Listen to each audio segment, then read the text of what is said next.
And now it's my pleasure to introduce once again Jim Mitchell from the Advocate, who will provide the outline of the debate and format, and introduce our two candidates. Thank you, Deb. Well, today we have Ward 5 candidates. We have the incumbent, Mr. Richard Penta. Ward 1. Well, sorry, Ward 1. I'm sorry. Thank you very much. That helps. Ward 1. Richard Penta and his challenger, Gregg LaCedra. Tonight's format we will do as in the last one, which is, and I hope that last one's going to be followed up by this one. The first responder for each question will alternate. An example, the candidate drawing the first response, which is Councillor Penta, for the first question, and the second responder for the question 2 will be Mr. LaCedra. There are a total of 4 questions. Each question will be presented to both candidates. Each candidate will be given 4 minutes to respond to the question. And after each candidate has responded to the question, the debate moderators may ask for additional information to seek clarification to a response or provide time for a rebuttal response where deemed appropriate by the moderators. Maximum time for clarification rebuttal time will be 3 minutes. So, Deb, on we go. Okay. Mr. Penta, if you would, tell us what you think are the 3 biggest problems or issues specific to your ward, Ward 1, why you think they exist, and what will you do to address them if you're reelected as your ward's representative on the City Council? Debbie, thank you for that question. Before I go into it, I want to thank you, RevereTV, and Jim from the Advocate for sponsoring this and give the people some insight to the both candidates. I want to thank you for that. But the 3 main issues, and they change year to year and time to time, they change. But right now, I would say probably your streets, roads, infrastructure most likely. I mean, and when I say infrastructure, I mean sidewalks and lifted sidewalks from trees. And, you know, years ago they put in trees that lifted sidewalks and you have to hop over them 4 or 5 feet.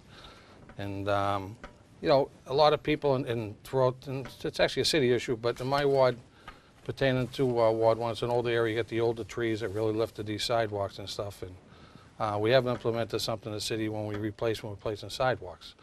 Unfortunately, it takes a lot of money to do that work, and you try to do it as fast as you can, and each year you try to do more and more. But you know, we only get so much Chapter 90 money, and I keep an eye on that throughout the year through the state, how much they're going to give us. This year they gave us $780,000. We're hoping to get $1.2 million in the first budget that came out that way, and then the governor made some cuts. We ended up with status quo $780, and I got my share in the Ward 1 area. Actually, some streets and sidewalks are getting done now.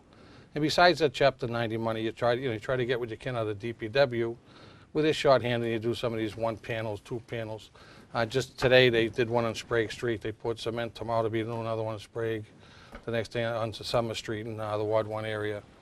And I feel very proud and happy of how much I do get done in that aspect. But you know, there's a long way to go with it. But that's one of the main areas. Parking throughout the Immaculate area and the Beachmont area is an issue. It's been an issue for a long time. I have implemented taking commercial cabs, livery cars, vans, which all 90% are registered out of Revere. We make no excise tax. It's illegal to park them on the streets, daytime, night, and now weekends.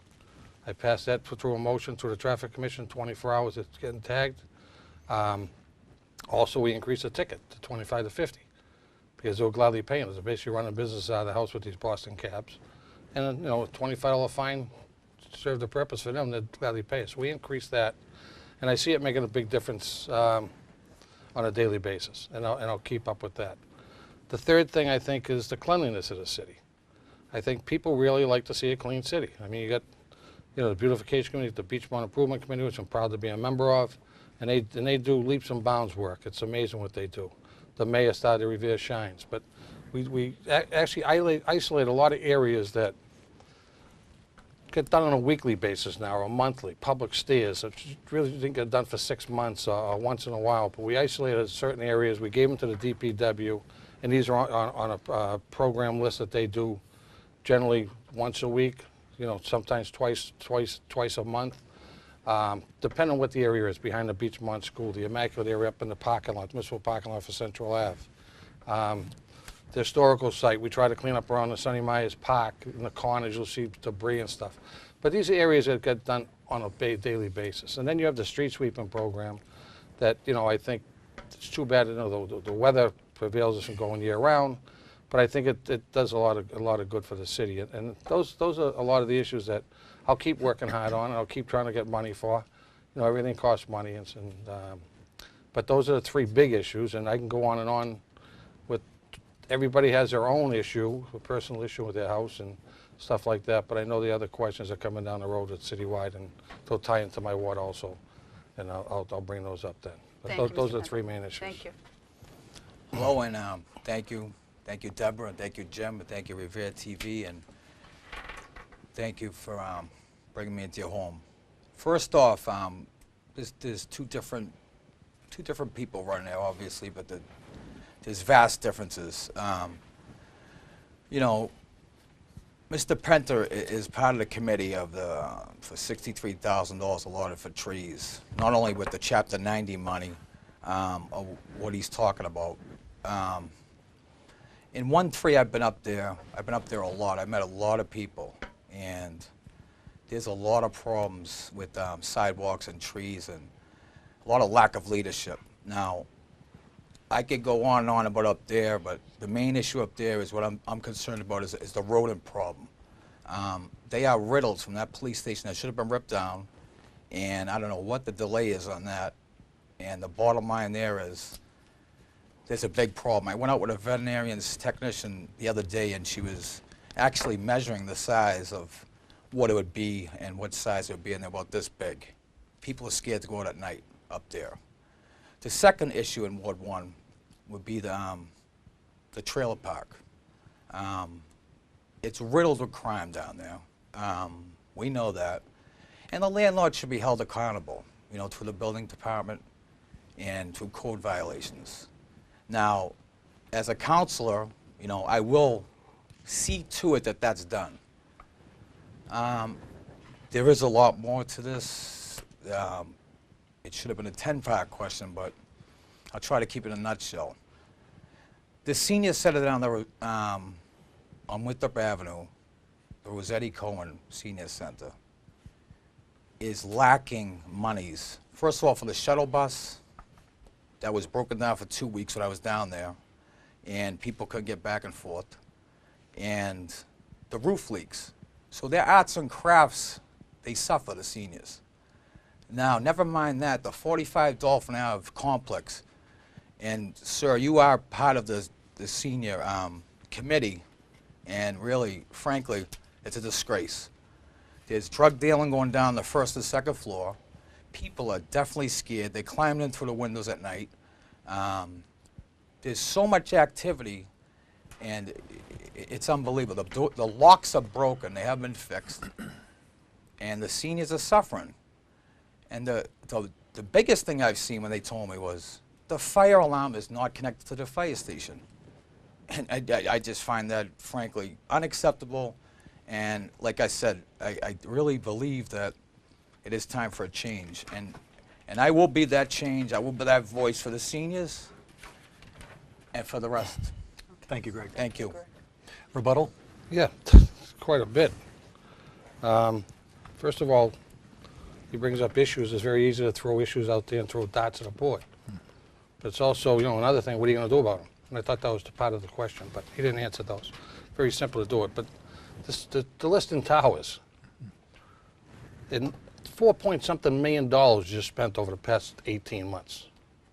$4-point-something million rehab that building. So I don't know what he's talking about, that the building's falling apart. And any calls I get, and I got the call on the fire alarm, and I relay that message to the chief. They got some internal problems, and they're watching it, and I believe it should be fixed by now. I don't know the last time he was down there. But trust me, the seniors are dear to my heart. I'm going to be a senior very shortly myself. I have a mother that's 84 years old. And there's one thing I look out for as a seniors. And as far as the bus, we all know the shuttle bus. We're looking to get a new one. They use the high schools. So we're never without a shuttle bus. They use the schools, and unfortunately things happen like that. But it's very easy to throw things out there that things aren't getting done. But I'd like to know how, you know, where the money's going to come from. Taxes are too high right now, and water rates are very high. Right. But it's very easy to throw dots and not know your facts. I kind of do know my facts, and I do know that the budget last year that you agreed on was $153,594,182. You allotted underneath the Elderly Affairs Commission that you're on only $295,000. You know, frankly, I can't agree with you on that one. And there are a lot of problems on the Liston Towers, the Dolphin area. And I was down there just last week, and that's not fixed, the fire alarm. And to be real quick, the rugs are atrocious, and you did all the work on the outside. So it's kind of like you're trying to make it look good on the outside, and the back doesn't even match up. So, and there was more monies allotted from that, and we can go into that.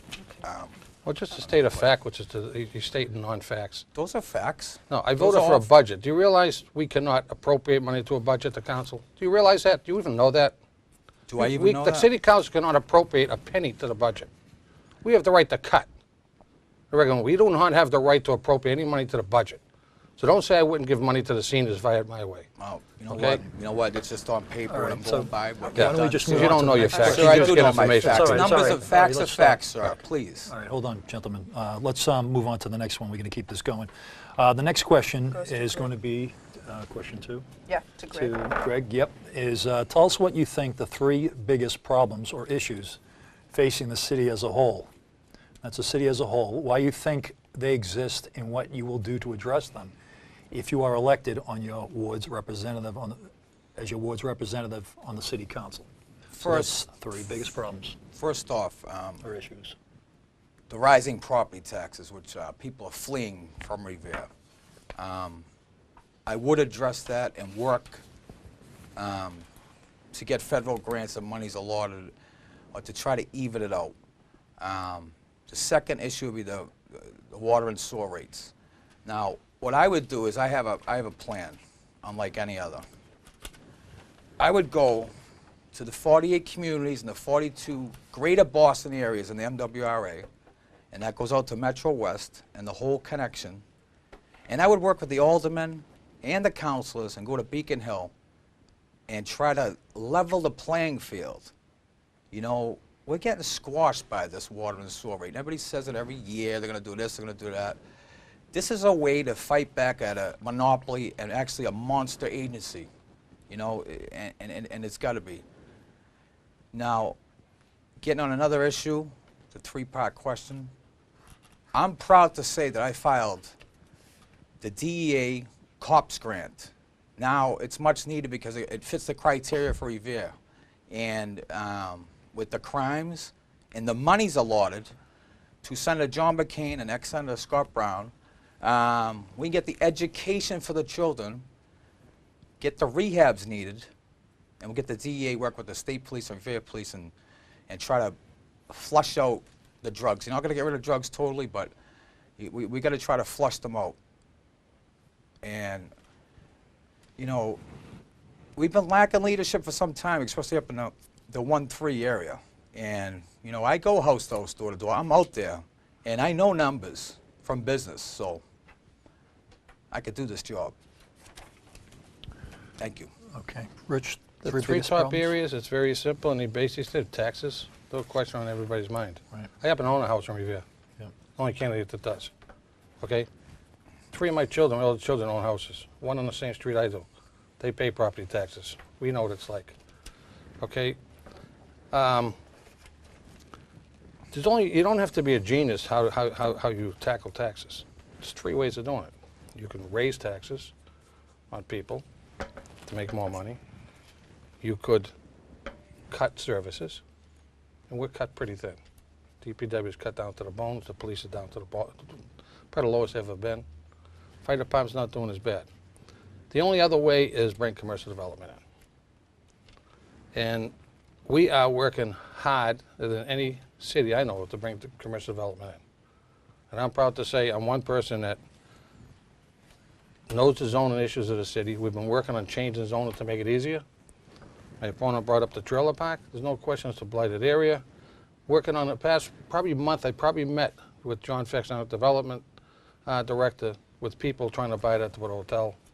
We're changing the zoning on the council. It's actually in front of us. It's actually went out for advertising, so it'll make it more desirable for business that come there, such as a hotel.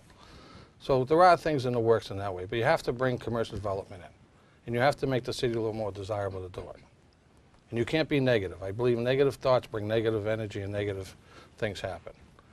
last couple of years with the new mayor, the positives out of him, the positives out of the council, positives out of the press, I think has gone a long way.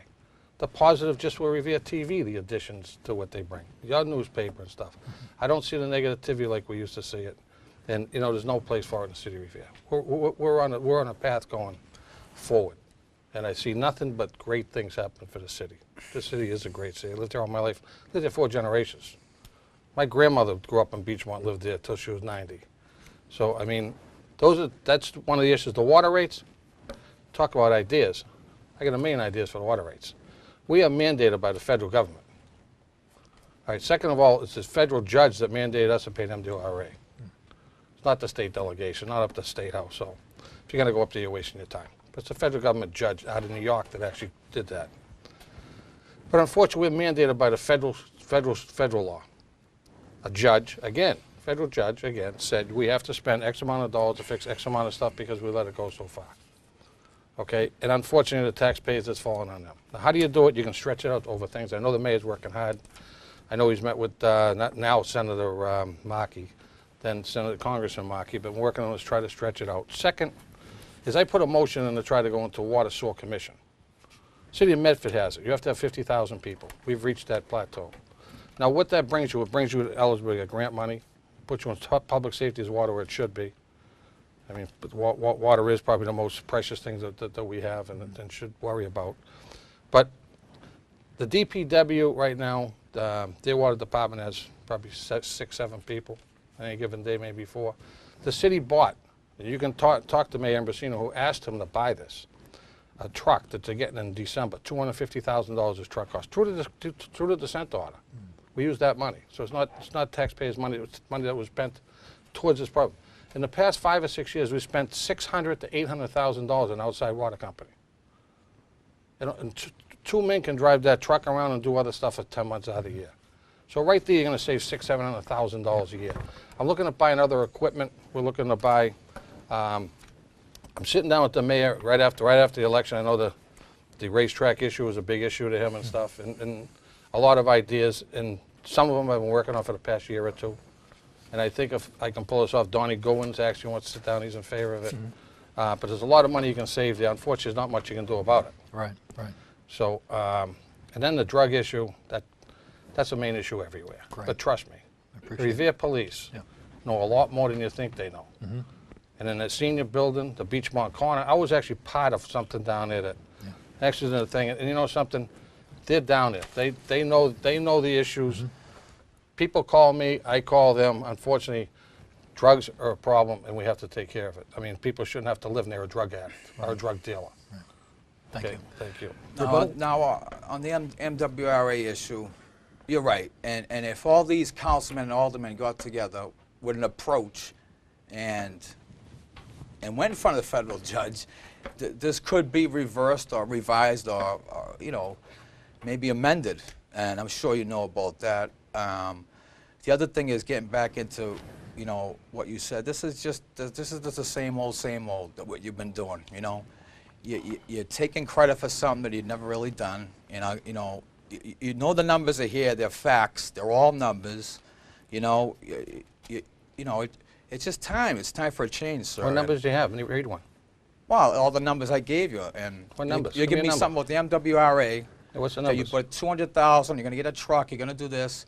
That's fact. You know, and I do own a house, by the way. That's fact, sir. I do. Where do you own a house? Sir, I do. I own a house. Okay, we're getting off the subject here. Let me just ask you. I do own a house. In Revere? That's my rebuttal. Okay, let me just ask you a question. You know, you mentioned the cease and desist order by the DOJ. I mean, when Mayor Ambrosino was here and that came about to the City Council, it was just dumped on our laps. Councillor at Large Bob Haas mentioned something about some of this sewer outfalls could have been caused by the state from the town line brook, but yet the mayor just seemed to say, listen, he sold it to everybody and said we got to pay this no matter what. Don't you think, in terms of, when you think respectfully, and this goes out to both of you, what would you do if you had a chance to go to, say, Markey, to go to the powers that be in the federal government and say, what are you doing to us? I brought a stack like this. Mayor Ambrosino gave me a stack like this. Right. I had close ties with Senator John Kerry. Okay, went to his office. It's a court order from a judge. As soon as they found out that, they threw their hands up and said, we can't even touch this, can't go near it. Unfortunately, we're paying for, we have old pipes in the city, 100 years old pipes. Right. And we have a problem on Winthrop Ave. That, you know, we had a big meeting on Saturday with all the neighbors, 80, 90 neighbors. Mm-hmm. You know, he says, I'm not up there. I was up there Saturday for 2 hours with these neighbors. I didn't see them around, but I was there. Right. But these, you know, you're there when you're supposed to be there. And just because you're not walking down the street doesn't mean you're not doing your job. Right. I mean, sometimes I get up at 4 or 5 o'clock in the morning, I ride around the streets and check things out. Mm. I don't have to run to a newspaper and get a picture. People don't see my picture in the paper. I'm not one of those type of people to take credit for almost anything. Because anything that gets done is usually a collaborative effort through other people. Exactly. But I mean, the initiative and the things go a long way. So I mean, you know, I don't. Well, if he owns a house in Revere, I'd love him to prove it. I'm just saying. I'm just looking at it as could there possibly been something as you a make collaborative. statements, but you don't prove. Do you own a house in Revere? Well, I own a house, yes. In Revere? Yes. You do? Yes, hold I on. do. I'm proud. Right. Okay. I've lived there my whole life. Okay. Let's move on to the next You know I question. lived there. Okay, so the next question does go to People can check Mr. that out. Penta. You can check it out. All right, we're going to move on to the next question. Yeah, guys. let's go on to the next question. The November 5th vote on the proposed casino at Suffolk Downs has been called one of the most important decisions residents of Revere will have to make in our lifetime. Please tell us if you are for or against the casino coming to Revere and why. I am openly for it. At the beginning, I had some thoughts and questions about it.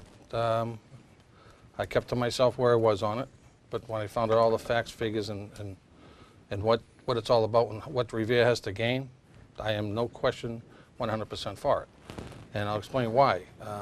I've been a part of the process from day one, the mitigation process, and you know, over and above the mitigation, people can argue with that all you want. We're getting $126.5 million if they do the worst they could possibly thought they did. That's what we get minimum 15 years. That's worst scenario. Everybody's saying that it's $1 billion. People can twist numbers all they want. Like you said, numbers don't lie. But that's a fact. That's what we're getting. But over and above that, I look at other things. I look at a trailer park that possibly would be a hotel. And if the gambling comes, it's going to be a hotel a lot quicker. People move a lot quicker on it. The Shard site. There's too many blighted sites in our city. The Shard site would be a perfect site for a hotel. I honestly see, because right now you can't get a room in Revere at certain times. The airport is right down the street, and I honestly see 2,000 to 4,000 rooms of hotels. The Saunders Group wants to build an additional 100. The Hamptons already pulled a permit for 100. The Sheraton is talking about building 80. They have to build one on the beach. They're talking about building one in the Wonderland Ballroom. And a lot of this does have to do with the gambling comes in. Some of it's going to happen regardless the gambling comes in. But that's all dollars into the cities. That's how you lower your taxes. A hotel that really doesn't cost much services, very little, nothing but money. Rooms tax, meals tax, property tax. So those are the things that Suffolk Downs is going to bring to Revere. On top of, I mean, nothing's even being built in Revere. And it's unheard of that we're a host community, but thank God we are. It's going to keep a racing industry, the 78 years old racing industry, alive. You know, they talk about creating 4,000 jobs, just saving 800 to 900 jobs already. 300 of those are Revere jobs.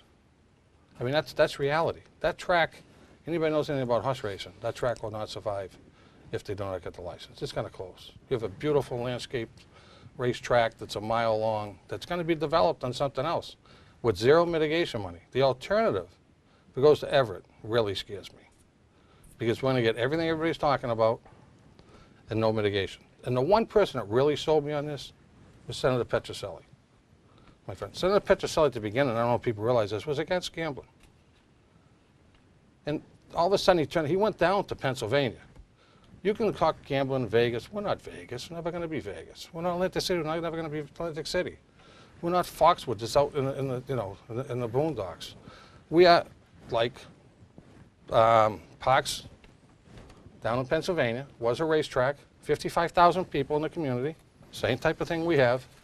He went out there, and they give him credit. He went out there and spent the week with the mayors, the surrounding cities, and all the negatives. And they had the flyers, the negatives with traffic, the negatives with crime. All that stuff that we hear around here didn't happen. The traffic got better, the downtown main areas. It's the top 100th in the country place to live, desirable place to live now, and it wasn't close to that before they built this track. And it's all through the money. It's how you use it. I mean, they're building $1 billion. They're not building an O'Connell Lodge, trust me. They're building a top-notch place.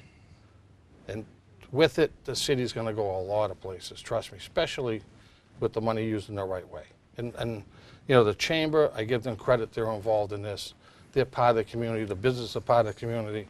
And that's how the city saves face through all these things, because you get all this input. We had input in the past year and a half from citizens across the board, politicians, from business people. We took all that in. Right. And you know, and when they went and mitigated the money, they took care of all those problems and over and above. Okay, we're going to move on now to your questions to you. You know, when it comes to the casino resort style thing that Suffolk Downs has proposed, you know, I'm from the area, of course, and I'm not for losing jobs. I'm for saving jobs, and on this particular issue, it's been a lot of thought. But what kind of disturbs me is the numbers. I think we kind of could have did a little better on the 10% bottom number on Revere jobs, and you know, the money, of course, will help lower taxes. I hope. I haven't really seen that in fine print, and offset it. But we can't gamble on gambling. You know, you got to have a plan if it doesn't come in. You know, I mean, I think right now we should just let the voters and keep it up to the voters, and we'll see where it goes from there. I think that's the best bet right now. But for everybody to keep pushing for this casino, every single councillor, you know, it's kind of like people are getting shied and scared off on it. And, you know, there has to be another way that in case it doesn't work, that land over there does not get developed. And I seen Plan B. You know, Ed showed me Plan B from Suffolk Downs, Friends of Suffolk Downs, and I don't like it. So there should be some council movement right now to even block that. So there is no other choice but that to come in instead of the additional 800 apartments that will come in and flood our schools, and it won't make up the difference with all the income that would have came in from Suffolk Town. So that's my opinion on that. I would leave it up to November 5th and maybe possibly suspend it and get it off. And So do you have an opinion on the casino, For or yes against, or Greg? no? to be a definite answer, yes, I'm for jobs. Yes, I am for it. But can we tweak it a little? I wish we could. Is it etched in stone? You know, what I've seen of it, yes, I am. Okay. And Liz has left the barn, I think. Right? I just make one statement on rebuttal. Absolutely, sure. The alternative down there, but we only own 26 acres out of 190-something acres. We have no control of the other property. Right. Solely sits in Boston. So city councils and everybody else has no, in the Revere, only has say on those 26 acres. Right. Zero in Boston, and if they ever put, I mean, they could put a Square One mall there. People think that would be great. You could actually put 3 in there, that's how big it is, but 12,000 cars go there a day, Square One mall. Imagine 30,000 cars going there with no mitigation. But I mean, if you know the facts, honestly, you have to be for it. Right. And like you said, every politician I know is for it. There's a reason for it. I'm talking state delegation, I mean, everybody. The senators, the reps, and everybody. Do you have a question, Deb? I kind of have a question on his bringing up the Plan B. The Plan B that you understand is what? Plan B, from what I've seen, I think you mentioned Ed Lamoli. yes, he showed it to me, and because I was on the fence. You know, I don't want to see jobs lost, but what I seen was there was a building with all apartment complexes, and it would be all, you know, there would be a lot of apartments there and stuff like that would flood the whole city. And that was it. are you aware of that, No. Mr. Penta? Never see the Plan B. It's 800 apartments that would go there. Boston, I mean, that could be someone saying that, who knows? So, trust me, they're Well, he going works to at try to Suffolk get their Downs, best that's dollar for their buck down there. They Now, have to would have you an A be in and a B. favor of apartments for Ward 1 No, it depends on what type of apartments. Maybe if there was studio or something like that. But if, you know, you start to go into 1, 2 bedrooms, you're starting to see kids in school. Apartments are probably the least thing you want to see in the city. A lot of cities are actually going to the studios because, you know, now it's one person. Usually over 55, 60-year-old people moving in those type of things. Those I don't think would hurt, but no, I would not be for apartments. And for clarification purposes, the legislation, the gaming legislation itself actually takes care of the track, whether they get the license or not, Suffolk Downs. 90% of the revenue coming from these casinos will support purses for Suffolk Downs, whether they get the license, resort license or not. I mean, the gaming license or not. It Isn't that would, correct? but if you're the businessman, you own that, and you got 200 acres of land that is near an Right. airport, near a convention center, right near a 2.5-mile beautiful beach. But it's You- been now, erased. now, let me ask you a question. Right. They're losing $5 to $10 million a year. Do you honestly think they're going to keep that up? I understand it's been erasing. Because the purses have been low. That's because they're not competitive with other racetracks. And they're going to, Now this legislation, whoever gets this in all 3 zones will contributes to Suffolk Downs I don't see it for the happening. purses. Well, that's part of the legislation. No, I understand what you're saying. Yeah. I just don't see it happen. I think Well, the land's they've out been a value. racetrack for how long? So, What caliber horses do you have down there? what caliber? Yeah, what caliber horses do you Well, I have think down now, if the purses now will be raised, you'll get a better caliber. They Isn't won't that come from that's the the idea? Delawares and the Pennsylvanias. They won't Right. come from there because they already have the gambling already. They Right. already set foot there. Okay. Well, So- moving on to our 4th question. Thank you. Okay. Thank you, gentlemen. Your question. Okay, the final question. What is your historical background, connection to your ward and the city?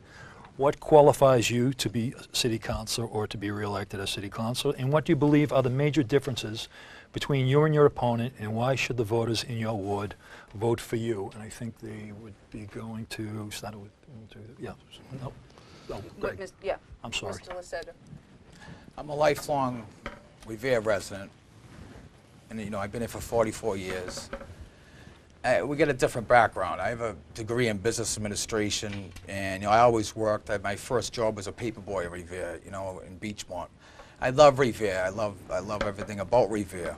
I thank God for my mother and father. They're 79 years old, and now I take care of them a lot. My brothers, my sisters are from Revere.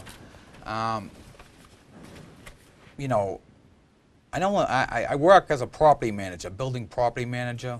I've been there for about 10 years, and I helped set up a couple of businesses for sales, different firms like Tickets and Tickets. They thrive, and the major differences are simple. Always be there for the people. If you call me up, I'm going to answer you, and I'm going to try to get it done to the best of my ability. I just think we deserve better. Revere deserves better. And my phone number is 617-388-4440. And that's always on. I get calls even when there's snowstorms or people that try to get plowed out and what have you. But I'm going to be there for you. And I humbly ask for your vote on November 5th. Thank you. That's it. Rich? Thank you again for this. I've lived in Revere 59 years. I'm 3rd generation. My children are 4th generation. I have 5 children, married 35 years to my wife, who graduated the same year in 1972, Revere High School. Was captain of the track team back then, believe it or not. But my roots have been in Revere, never left Revere. Not for a week unless I was on vacation. Okay? Lived in the Ward 1 area, Beach 1 area all my life. I happen, like I said, Revere's been very good. I have 5 successful children. Like I said, my 3 older children own houses. One owns 2 blocks from me. Very close-knit family. My wife has 5 brothers live in the city. All own houses and a couple extra houses they own for investments. My wife has 2 sisters. They own a house. They own property in Revere. So I have a very highly staked personal issue. But, people ask me, I had a person ask me one time, am I prejudiced? And I said, when it comes to my family, my friends, and my constituents, yes, I am. And I mean that in a positive way. Because I do nothing but answer my calls, if they call. I know people called my son's house by mistake, but I got my phone number, which is 978-648-0091. I give that on as much as I can on TV, wherever. It's on the TV. I carry it 24/7. I've never not answered a call. If I haven't answered, I got back within 24 hours. And I beg to have a person tell me to my face I didn't. So the difference is this, experience. As council president, I've been on the council, the first time I got on was 1993. I was on for 10 years, I was off for 6, been back on for 4. I've been president 3 times of the council. I've been chairman of Ways and Means. I've been chairman on probably half the committees. I've been on every committee. I even started the Legislation Affairs Committee. I have great rapport with the state delegation, and not just on a professional basis, on a personal basis, we're friends. I've always made good ties, very easy to get along with.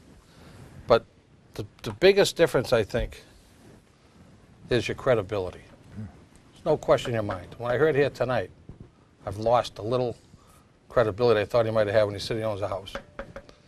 His father owns the house. He lives there. You know, some of the things he said, it amazes me that he just said. House, you gotta let him finish. All four of them. Yeah, we're all on the title. That's good. But what I'm saying is experience. Why you call me a liar? Right now, and my opponent said it. It's probably one of the biggest votes. You might have said it. It's one of the biggest votes coming down the road for the track. And if it doesn't happen, let's say it doesn't happen. Do you want someone going to school to learn how to be a counselor, or do you want someone already established how to know about zoning issues, about about budgets, about all that stuff? You really want experience then, because as the track comes in, the track's going to take its own wave. There'll be money there. In other words, you can make mistakes and still get by. But if the track does not go there, trust me, the people, I'm telling you, you want experience. You really want experience in this one. And there's over and above the experience. I mean, I'll go toe-to-toe with a debate for 10 hours, 12 hours, 15 hours. But when a statement's made, let's check it out. Okay. Okay? Because credibility means a lot. Right. And one thing when someone calls me, my word is good. You ask anybody that ever met me in my lifetime if I gave my word if I didn't keep it. And I'm proud of that. That's something no one in the world could take away from me. Thank you, Rich. Thank you. You know, that's what you say. What you say is what you say. And the bottom line here is, I do have the experience. I really don't think, like, I think you're taking me for granted and not understanding what I do. As a business management property, I manage money already. I know how to make budgets, okay? The buildings that I run, okay, are worth over $2 million in the historic district of Lawrence. So you could look that up too while you're looking at my house. The second thing is, you know, you don't answer your phone, that's true. And you talk about your family and everything. Right, do you have a comment and answer? You talk about your family, right? Yes, I do. That I'm are very proud of my entrenched in family. Revere, yeah. How many people are on the city payroll in your family? A few. A few? A few. Okay. A few. All right. You want to elaborate, or Well, you want to can I continue? rebut his thing? Shh, He well, just if rebutted you me. Are you finished, Greg? Yeah. Okay. Well, talks about jobs. In a newspaper article, you can take it out. He's going to be a 24-hour counselor, 7 days a week, 24 hours. That means you don't have a job. I'm proud of my job. I work at Massport. When I went to Massport 19 years ago, I was on the ground. You couldn't get any lower. Ground floor, making $20-something thousand. It took a cut and pay to go there. Okay? Had 5 kids at the time and struggled a little bit. But through my hard work, I went up to a supervisor, to assistant manager. My department has a $200-something million budget. They have a lot to do with it. I'm an assistant manager of transportation operations. And it took me hard work to get there. And my kids follow that way. Trust me, anybody knows my kids, they'll ask you every more. To hire. My kids work in the private sector during going to school. And I got those people calling me, you have any more kids like that, send them down, summer help. I've never, and that's one of the proudest things I'm proud of, is people talking about my kids. My youngest son graduated Suffolk University, got his master's. He does cancer research. He doesn't work for the city. My daughter doesn't work for the city. My oldest son doesn't work for the city. He's talking about 2 of my sons who work in the city yard. And you can ask Donnie Goo, and you can ask anybody else, probably the 2 hardest workers the city ever had. And ask their colleagues. Ask their colleagues. I'm proud of that. Very proud of that. Okay. I think at this time, But you didn't answer the question. Well, Is he going to quit his job to be a counselor? 24 hours, you're going to be a counselor. 24/7. So you don't work, you're telling me? Of course I work. Okay, I didn't so say I did. how do You said you're not going to work. do You it? said you're going to be a 24-hour counselor 7 days a week. Why couldn't I never made that statement. Why couldn't I be?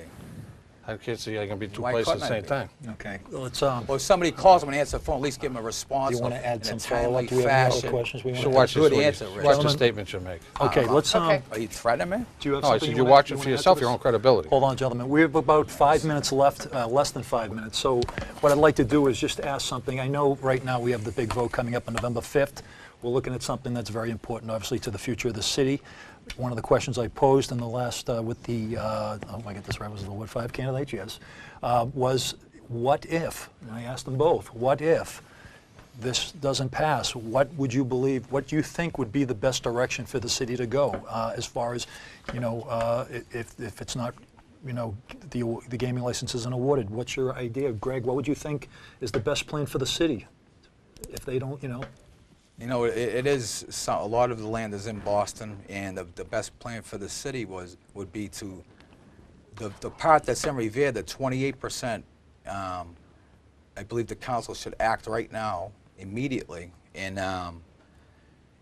block it from having so much infrastructure that will flood our schools and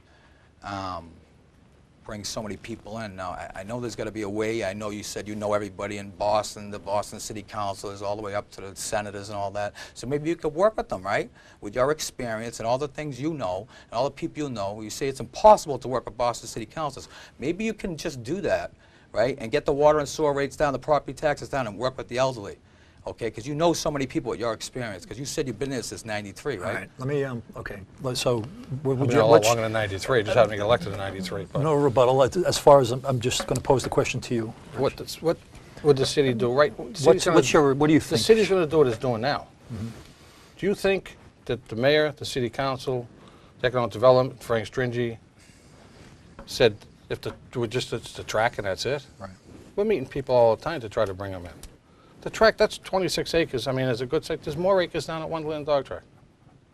You want to see that built. I mean, Revere Beach is going to start getting built up. Revere will be in good shape.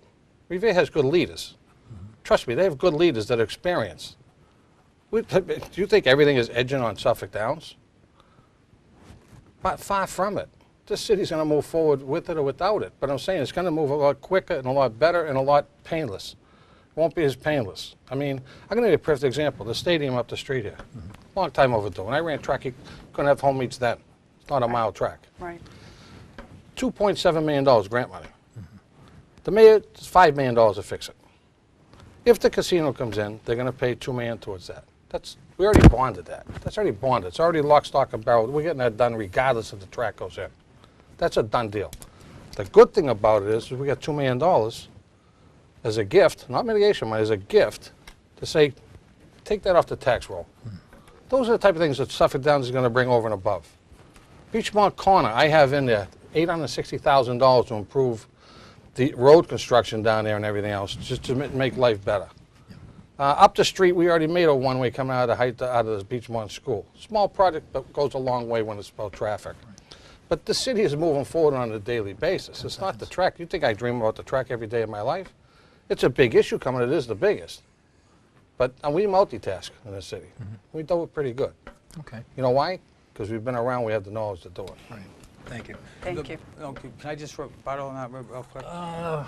What have you done for Revere Beach in 20 years, though? Revere Beach? We've lost Revere Beach. What have I done for Revere Beach? We've lost it. Can I have you 10 built minutes on this one? apartments? $12 million rock Did you do ventment, it my all? friend. $12 million rock ventment. Save Wow. people from getting flooded out of their houses, losing their family possessions on a weekly basis with I'm talking storms. about businesses. What have I done? Businesses down there. You say What you're gonna, have I that's done? the second plan? You want me to 30 go on? You ain't got enough time to sit here. That's not even. You ain't got enough time to sit All here. right. All right, thank you very Yeah. much, gentlemen, for Thank being you. here. Deb? Thank you. It was a very successful debate. Thank you so much. On behalf of RevereTV and the Advocate, we thank you, Mr. Penta. No problem. We thank you, Mr. Thank you very much. LaCedra. Thank you. Good luck to both of you. Thank you very much. At the election, and we really appreciate you being here tonight. Thank you. Thank And you. there's thank no you all such for thing as a bad vote. Please, everybody get out and Please, vote November everyone 5th. Get out and vote. This Apathy's is the point. killing. Absolutely. Thank you. my Definitely get on.